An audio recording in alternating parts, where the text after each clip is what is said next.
What's up guys, David here, hope you're having a great day. Today I'm gonna do my first and only, I think, response video. And this is gonna be a response video to Colt Capperune mix bus signal flow video.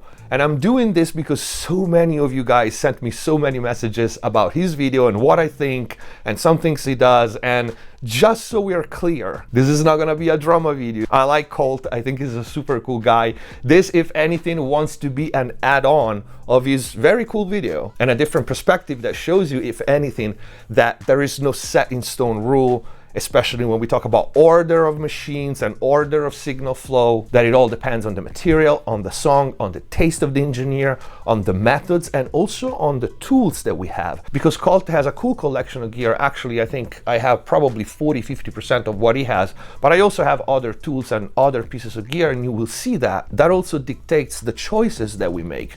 Of course, if I only had 3 pieces of gear versus 5 pieces of gear versus what he has or what I have, or someone who has even more, the choices would be different even just based on that. But so with this disclaimer out of the way, I hope you'll enjoy the video and I hope you will learn something. Let's get to it.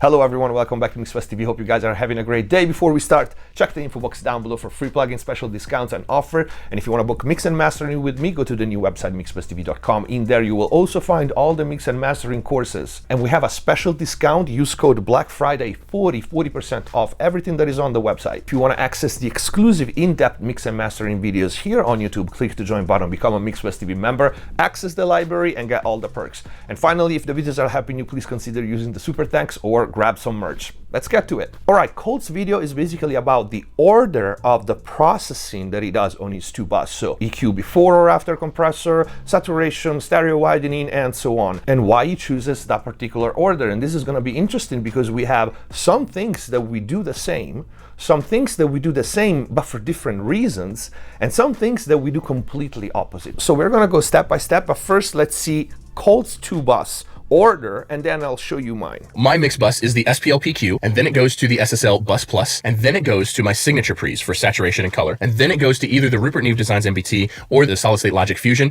and then to the SPL Big Widener. Now, there's 2 parts that a lot of people were really surprised by. They were very surprised that my signature pre's for saturation and color were not first, and they were really surprised that my SPL Big, the Widener, was last. All right, so that was his 2 bus, and as far as I understand, he pretty much have this chain all the time. For me, it's slightly different because I do have certain pieces that are more commonly there, but I keep my insert open. Because I have the Wolf Pro Patch, I can basically route any piece of hardware that I have here in the room anywhere at any time. So for 2 bus or mastering, that insert is open. I can drag any machine with just a click. But I'll tell you what is my usual 2 bus.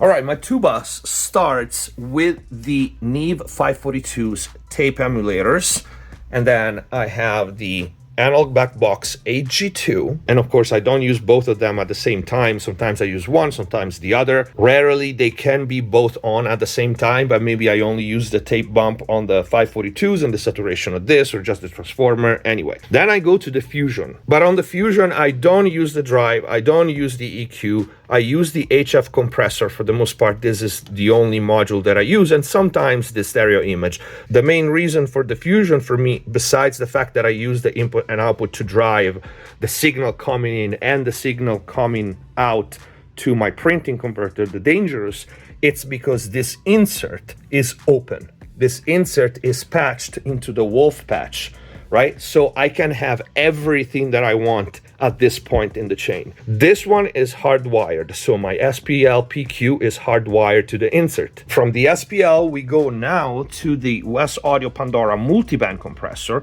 and from the Pandora, we go to the NG bus compressor. After the NG bus, I have the Heritage Symphony Q. Last piece is the Spacecraft on the Moon for stereo manipulation, and then we capture the mix with the AD Plus Dangerous. But at any point in this chain, I can insert any piece of gear that I want. Sometimes it's the Mag, sometimes it's the API 5500, it could be the Empress, it could be any of this. Usually this one is in the 2 bus as well. Usually the West Audio 2 BQs and 2 bus as well. but it could be any of this. It could be the Pultec RC, anything. The 825 for mastering is usually there. Any of these machines can be patched in. So immediately here you see two things. One thing in common and one thing that is completely the opposite. The thing that is completely the opposite is that my saturation stages are first in the chain. And I'll explain why later. The things in common is that we both have EQ, and we both happen to have the same EQ, a parametric, full parametric EQ, before compression. And he says that he EQs the material because he wants to feed the compressor a more finished sound, which makes sense. You want to feed your compressor a balanced mix, right? Because if you have excesses or things that are not supposed to be there in the first place, you don't want the compressor to react to things that are not supposed to be there. So this, while puts us both in the same boat, EQ before compression, for me, it only works if I am cutting, if I am subtracting something from the mix because it's not supposed to be there or is in excess, okay? If I'm boosting something, top end, mid-range, bottom end, do I still want that boost to be before compression? Well, that's something that needs to be decided beforehand, even though with experience you already know what is going to happen.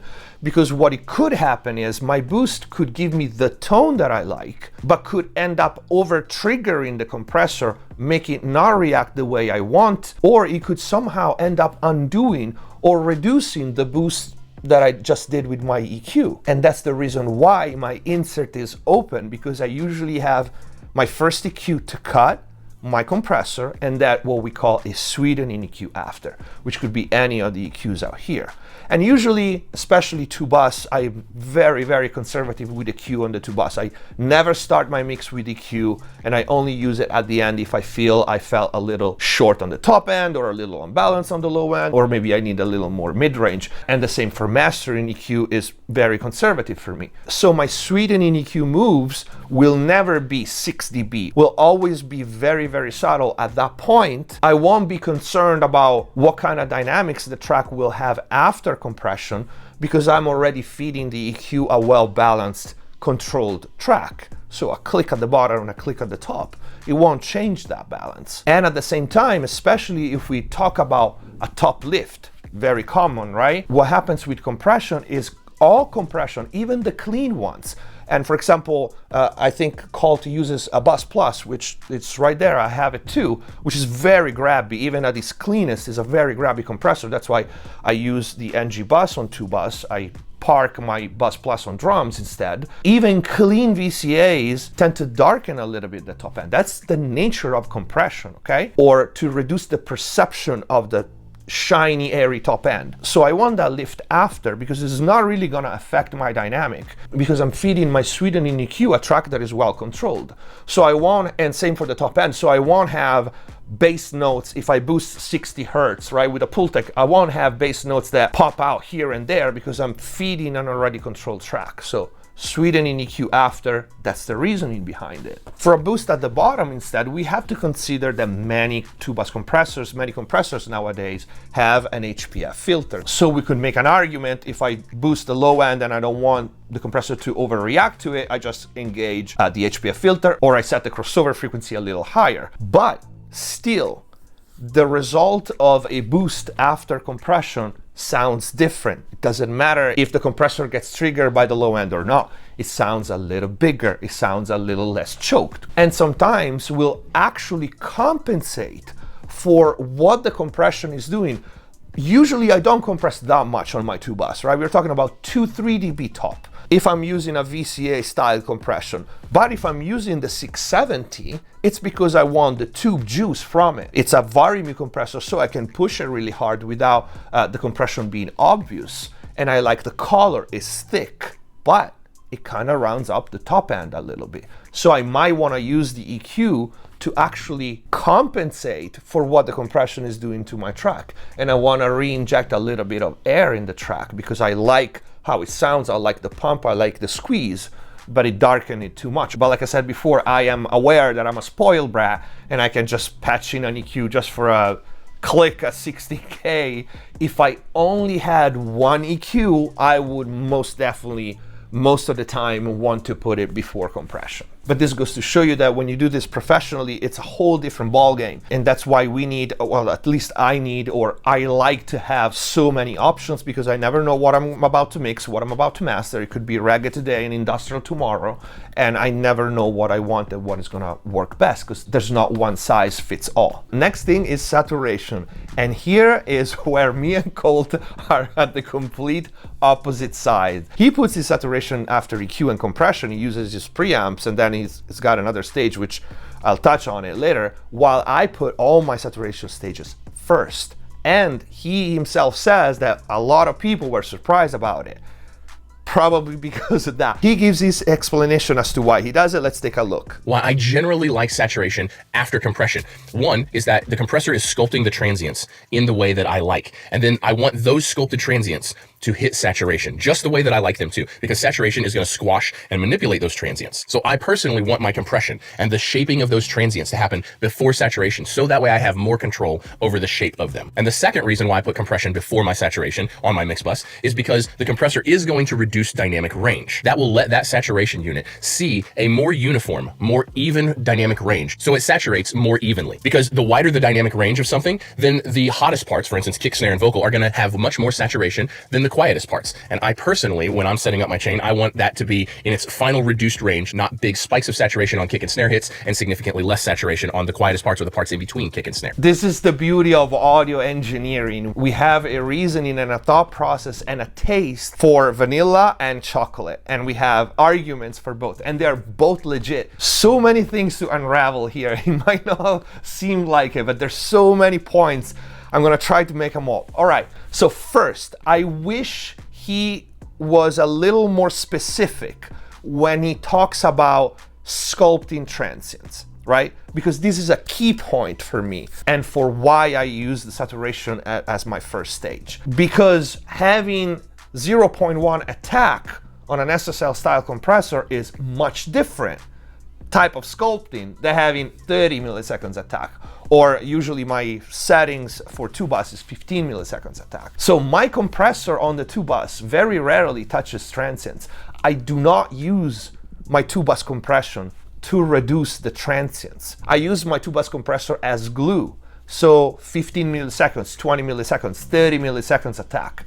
Very slow attack usually. The fastest that I will go is probably 10, and it's, again, you know, it grabs a little bit of transient, but that's so rare. It's just because it is mostly maybe in mastering if I receive someone else's mixes. And then there's the second part. So he wants his saturation to be even. He literally says, I don't want kick and snare to get more saturated than the low level signal, right?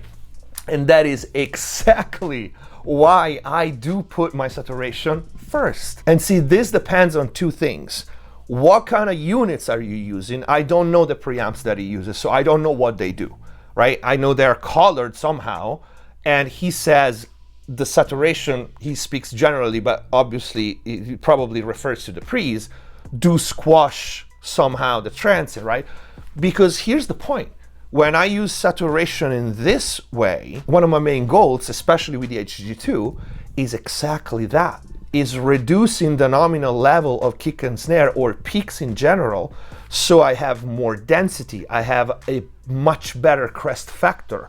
And saturation loves raw transients. They're kind of defeating the purpose, because here's the main difference between trying to control a transient with a fast attack compressor and saturation. Why the second works better most of the time, and of course that's my personal opinion, because the compressor will choke the transient, right? Fast attack on compressor, we can all agree, it kind of chokes and blunts the punch. That's why we use slow attack. Saturation will reduce the nominal level while either preserving the punch or in some cases enhancing that punch, because the extra saturation on fast audio events, kick and snare and any percussive material, we perceive it as louder as it gets saturated, but the nominal level gets lower. That's, I want to say, almost why the HG2 exists, right? I don't know if he has the analog HG2. I don't think so, but that's one of the biggest benefits that you can get out of the HG2 besides the richer material and added harmonics and density, even if you're not pushing it to the point of lowering the transients. And when you use it that way, when you don't want to lower the nominal level and push it that far, hardware is very forgiving. The HG2 won't sound nasty on the kick and snare even if you feed them uncompressed, so to speak. And I think, I'm not sure if I'm wrong, I apologize. I think he said he used to use the HG2 plugin before having the Fusion and the Neve, right? For an extra layer. That will do it. The plugin will do that, the hardware won't. So it's interesting because it also depends on what tools you have and you use, but this is exactly why I use saturation first, because it will make me gain a lot of headroom while preserving the perceived loudness of the transient. Now, with the compressor, if I want, I can even enhance that, because if I use a slow attack and I push a little more, those transients will come out even more. And I still have less nominal level, right? And on top of that, the second reason is that no matter how balanced your mix is, saturators are not built the same, right? And I don't know his preamps, so I don't know if they have a perfectly even saturation across the spectrum, but all the saturators that I have, and I have 4 analog saturators, they all saturate with different intensity in different ranges. Even if I send them white noise, full spectrum 2020K at the same level, the HG2, if I turn pentode, will saturate more the mid-range. If I turn triode, it will saturate more the low and the low mids, and it will kind of soften the top end. The Neves will have a totally different type of saturation because they're not tubes, and it will still saturate low and low mid-range more. If I engage the transformers, which he has the same in his Neve, the blue and the red will enhance top and mid-range, the blue will round off. If I send the material to another saturator, it will saturate the spectrum in different ways depending on the topology and depending on the type of saturation. So that's the one part that I don't see eye to eye with him, meaning I want the saturation to be even, because the saturators will not saturate evenly. But I do understand, with that said, what he means, right? If it's wildly dynamic, of course, you will have a hard time finding the sweet spot. This happens a lot with preamps. For example, the old UA 610, if you have a vocal that is wildly dynamic, it will crunch or it will be too low. So especially with tube gear, it can be hard to find the sweet spot. But a mix shouldn't have that much swing, right? And so I much rather prefer having all the saturation stages on the front end for all the reasons that I said. Also because, for example, both the HG2 and the 542s, the HG2 has parallel saturation, right? So I could put it in full and it saturates evenly. I could put it in low, which often I do, and so I'm adding low end. It's kind of an EQ, and if I want to EQ, well, then we agree EQ goes before compression, right? Same with the 542s. If I use the low bump, the tape head, that is a massive boost on the EQ. And then the other argument is sometimes what happens is saturation will sound amazing, and I will be able to reduce nominal level and increase the punch, the perception, the aggression, and the density, but I might end up with a little bit too much low mids. And that's also why I want it first, because now I can EQ that excess out. And now after that, he says he uses another stage of saturation, which scares me a little bit. And it scares me a little bit because of intermodulation distortion. It starts to be a little too much, but let's take a look. Now from there, my mix bus goes to either the Rupert Neve Design MBT or the SSL Fusion. These two boxes basically replaced my plug-in saturation because I've been mixing through a set of preamps for 12, 14 years at this point, and my purpose for them was always to add color, add size, add saturation, and reduce dynamic range. This is, however, as long as I've been doing that, I've also always used a plug-in saturation box, usually the black box, after the preamps in my mix bus chain, because I always wanted just a little more color, a little more saturation. And the MBT or the SSL Fusion, depending on the song, replaced that plugin instance for me. All right, we'll stop here. So again, I do not use an extra stage of saturation as in a saturation box. And also because I see all these units are solid state, I don't think the preamps are tubes. While my main two saturators, one is tube and one is solid state, all the other machines are either or. So when you vary the topology, you vary the collection of harmonics, the type of distortion, which we could argue it doesn't really make the intermodulation any better if you push things too much, but also it's a little bit better than stacking up the same topology, right? What I do though, if I want extra something, I patch in one of the other units that are colored, but they are not saturators. Like very, very common for me is to patch the 670 there for tube glue and tube color while I'm compressing with the NG bus. And I patch that one just for the color. I drive the input, compensate for the output, and I do no compression with it. I could do the same, for example, with the RSC, which is the thickest if I want really thick color, or I can patch one of the color DQs because of course, you know, the Pultec has different tubes than the A25. Some units like the Empress have a tube stage, so again, you use it just for color. But usually it's a compressor because it's just a subtle imprint. It's just a very, very light layer of extra after it. But let's get to the last one, to the stereo widener, which is one thing that we have in the same spot at the end. And I'm actually surprised as to why people are surprised about this, because most engineers will put stereo manipulation at the end. Notice that I say stereo manipulation and not stereo widening, because he's got the SPL big, I have the spacecraft, but let's hear. The final thing in my mix bus chain, and it is widening. Why would I want my widening to happen last? It is simply because at this point, my mix or my mix bus is now done. It sounds exactly how I want everything to sound, and all I want is to make it a little bit wider. And so I don't want my widening early in the chain, because then that will affect everything after it. If I widen before compression, then the compressor is going to react completely differently because it's being fed a signal that has been widened. I don't want that. I want everything to remain exactly how I have it set, just a little bit wider. Let's stop for a second. So notice that he said, my mix is done, I just want it a little bit wider, right? And in some cases, that's also what I do. I just want a little bit wider. But because of the spacecraft, for me, it's not as simple as just let's widen it, right? But let's stay on, let's widen it only. Let's not go into other things. I don't agree with if you widen your mix before compression, the compression will react completely different. For how much you're gonna widen your mix, it would have to be an absolutely insane amount for the compressor to react differently. Let's say if you have it in mid-side, or even if you have it in dual mono, it would have to be that your side information is so freaking loud at this point that the compressor reacts differently.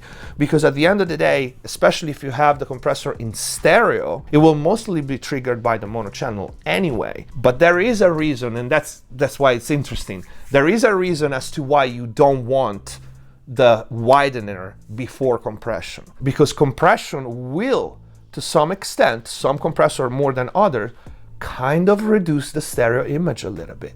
And so just like for the sweetening EQ, you want to put it after so you're not undoing that move with the compression. And the difference is gonna be so subtle, hopefully, you're not, you know, like I said, boosting 10 dB on the sides or something, that will not affect dynamics.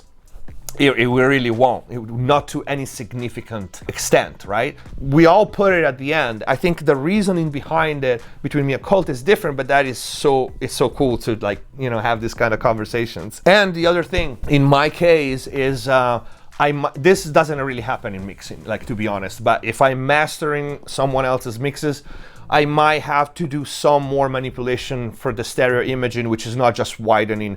It's other things that at this point might affect the compression. And that's also an extra reason for me to put the stereo manipulation at the end of it. And that's it. And just like Colt said, absolutely none of this is set in stone. That's the beauty of it. That's why we have discussions. That's why there's a ton of different machines, because we have different tastes, different needs, different methods, and different reasoning. We all hear things in a different way, and there's not one right way to do things. I just hope this video was interesting, and I just hope was food for thought for everybody. Shout out to Colt to make the original video, which was awesome, and to give the idea for me to respond to all of you guys that linked it to me. And let me know if you have questions, write them in the comments down below. And if you want to access the exclusive videos here on YouTube, click the join button, become a MixBus TV member, grab some merch, or use the super thanks if you want to support the channel, if the videos are helping you. Thank you for watching. Subscribe if you haven't already. Stay safe.